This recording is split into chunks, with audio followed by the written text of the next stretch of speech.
রাজনীতি এবং বিভিন্ন স্থানে দেশের পরিস্থিতিকে অস্থিতিশীল করার জন্য গণতন্ত্রের যে অভিযাত্রায় আমরা রয়েছি সেই অভিযাত্রাকে বাধাগ্রস্ত করার জন্য বিভিন্ন ধরনের যে সমাজে বিষ-বাষ্প ছড়িয়ে দেওয়া হচ্ছে বিভিন্ন বক্তব্যের মাধ্যমে, তারই প্রতিবাদে আজকে শ্রমিক দলের এই আয়োজন।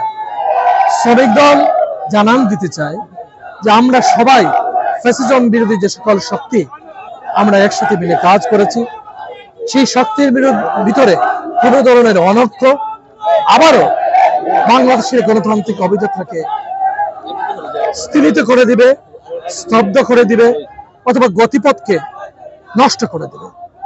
আমরা মনে করি সবাই মিলে আমরা যে উদ্দেশ্য এবং আকাঙ্ক্ষা নিয়ে স্বাধীনতার যে আকাঙ্ক্ষা, সেই আকাঙ্ক্ষার বাংলাদেশ গড়ার জন্য যে আমরা কাজ করে যাচ্ছি, একটি ন্যায়ভিত্তিক, সাম্যভিত্তিক এবং একটি গণতান্ত্রিক বাংলাদেশ নির্মাণের জন্য আমরা যে কাজ করে যাচ্ছি, একটি জনকল্যাণমুখী রাষ্ট্র গঠন করার জন্য যে আমরা কাজ করছি, সেই কাজ যাতে বাধাগ্রস্ত না হয় তার জন্য বাংলাদেশ জাতীয়তাবাদী দলের প্রতিটি অঙ্গ সংগঠন সহ শহীদ জিয়ার প্রতিটি শৌর্য সৈনিকেরা রাস্তায় প্রস্তুত হয়েছে।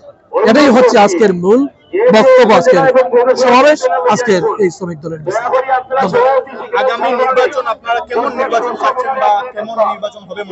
আমরা মনে করি জনগণ দীর্ঘ 17 বছর ধরে যে মুখিয়ে রয়েছে তার একটি জনপ্রতিনিধিশীল একটি সরকার প্রতিষ্ঠার জন্য, যে গণপ্রতিনিধিশীল সরকারের মাধ্যমে জনগণের আকাঙ্ক্ষা বাস্তবায়ন হবে, আমরা একটি মানবিক কল্যাণমুখী রাষ্ট্র করতে পারবো।